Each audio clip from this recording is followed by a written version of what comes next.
तो फक्त प्रकार आपल्याकडेच आहे. हा, आपले लोक ज्यावेळेस तिकडे जाऊन सप्ताह करतात तीर्थक्षेत्रावर, तिथं सुद्धा काल्याच्याच कीर्तनाने सांगत आहे.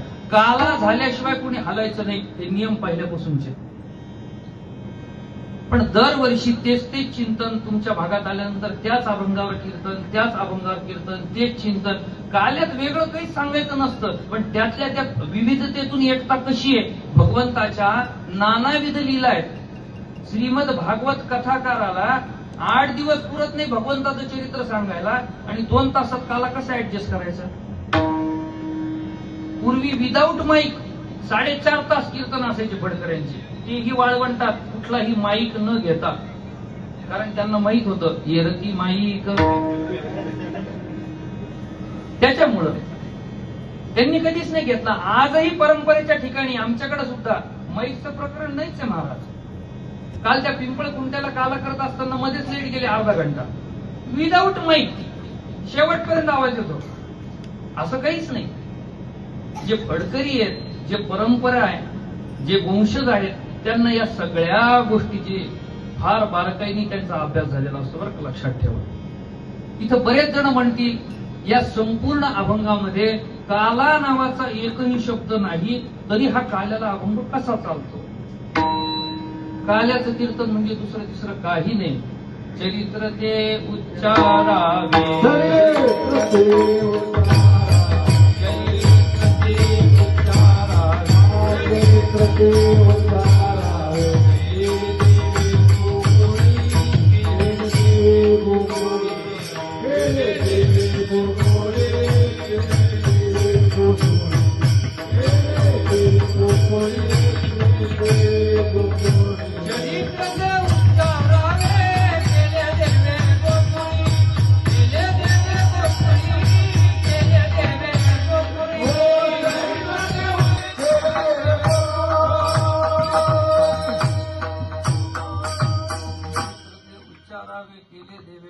किंवा देवे केले भोपळे, दोन्ही पाठ आहे.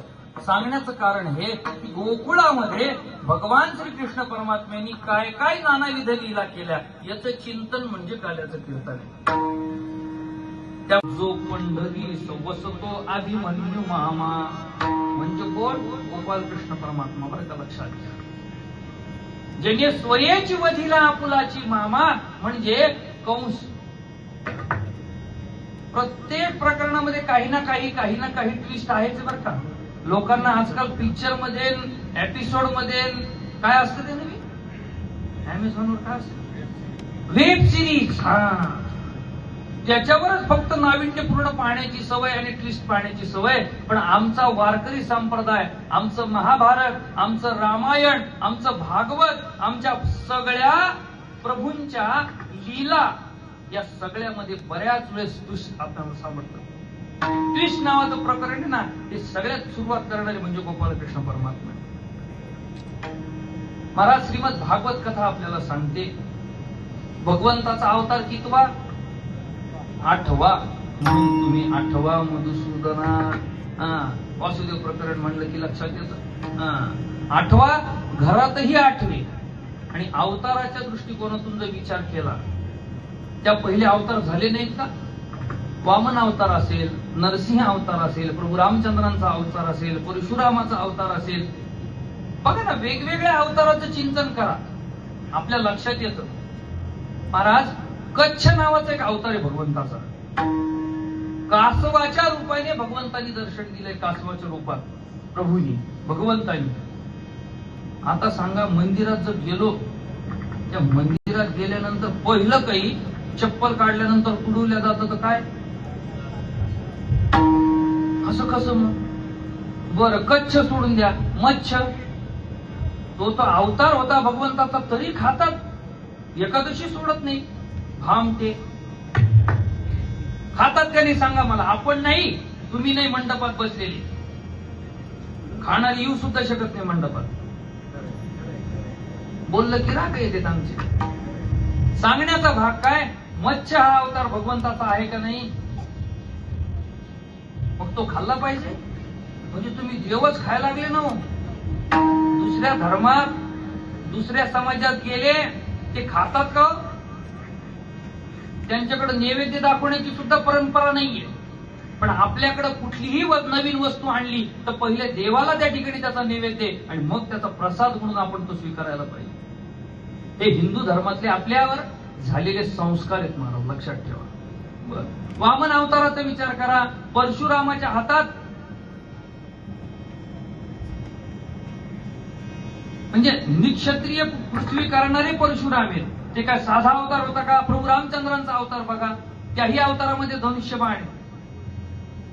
या सगळ्या अवतारांचा विचार केल्यानंतर शेवट येतो तो भगवान श्रीकृष्ण परमात्म्याचा अवतार. या अवतारामध्ये कोणतं आयुध भगवंतांनी आपल्या हातात धरलं? याचं उत्तर मला तुमच्याकडून पाहिजे. कोण बनेगा करोडपती 7 करोड साठी प्रश्न मला बोला. तुम्हाला द्यायचे नाही, मला घ्यायचे नाही. बोला काय हातात? नाही माहिती? माहिती ना, सगळ्यांच्या घरात फोटो आहेत ना. काय त्याच्या हातात? त्याच्या कोमल करकमलाने आणि अलगद आधर तो आपल्या ओठावर धरणारी ती बासरी, तो वेणू, ती मुरली. या व्यतिरिक्त आहे का काही? खडग आहे का? तलवार आहे का? धनुष्यबाण आहे का? नाही.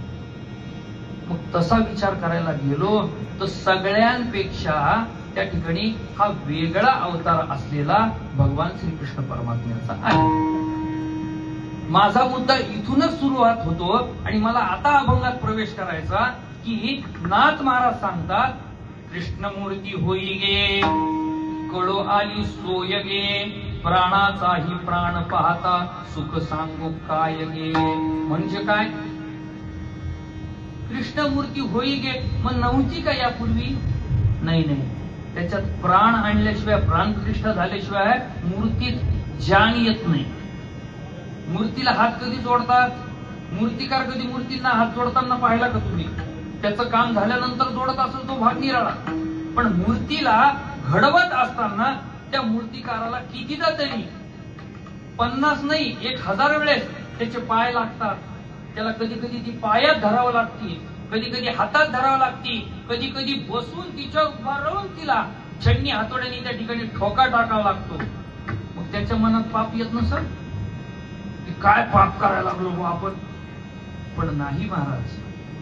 देव घडवत असताना, एखादी मूर्ती घडवत असताना तिथं ते फक्त मूर्तिकाराला तो अधिकार प्राप्त होतो मूर्ती घडवेपर्यंत. एकदा त्यांनी सांगितलं ओके टेस्टेड ISI शिक्का बसला, ती एकदा झाली मूर्ती तयार, परत तो तिला कधीच पाय लावत नाही. लक्षात ठेवा. आणि एकदा 14 वेळेस छातीवर, आणि आपल्या छातीवर आणि भगवंताच्या मूर्तीच्या छातीवर 14 वेळेस ओम ओम ओम ओम ओम ओम ओंकाराचा नाद केला तर त्या मूर्तीमध्ये प्राण येतात. याला वैदिक शास्त्रामध्ये प्राण प्रतिष्ठा सोहळा किंवा प्राण प्रतिष्ठेचा कार्यक्रम अशा पद्धतीचं संबोधलं जातं. विठ्ठला विठ्ठला.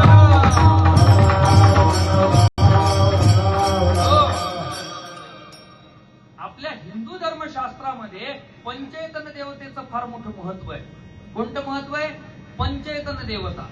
मग ते राम पंचेत असतील, ते कृष्ण पंचेतन असतील, ते गणेश पंचेतन असतील, ते देवी पंचेतन असतील. या पंचेतनाचा अर्थ नेमका काय? पंच आयतन. आयतनचा शब्द होतो संग्रह, समूह. या समूहाचा तो देव, त्याचा आराध्य तो दैवत असतो आणि बाकी इतर त्याचा परिवार जो असतो त्या परिवारातली सगळी देवता म्हणजे त्याला पंचेतन असं म्हणलं जातं शास्त्रात. या पंचेतनाचा विचार जर केला तर आपल्या असं लक्षात येतं, एकाला बोलवण्यापेक्षा पंचेतनाला बोलवलं तर संपूर्ण परिवाराची पूजा होते. म्हणून पंचेतन पूजन आपल्या हिंदू धर्मशास्त्रामध्ये महत्वाचं मानलं गेलं. आता माझा मुद्दा, नाथ महाराज सांगत असतील कृष्णमूर्ती होई गे, कळो आली सोय गे. जेव्हा सोयीचा परमार्थ होतो तेव्हाच कृष्णमूर्तीचा अर्थ खऱ्या अर्थाने कळतो. त्याशिवाय कळत नाही बरं का, कळत नाही. आणि आजकाल आपला सोयीचा परमार्थापेक्षा लौकिकाचा परमार्थ जास्त डिमांड आहे. दिखाऊ माल, फसाऊ धंदा, त्याला जास्त त्या ठिकाणी उचलून धरलं लोकांनी. पण हे चुकीचं आहे. जर यदा कदाचित नाथ महाराज सांगत असतील प्राणाचाही प्राण पाहता सुख सांगू काय गे.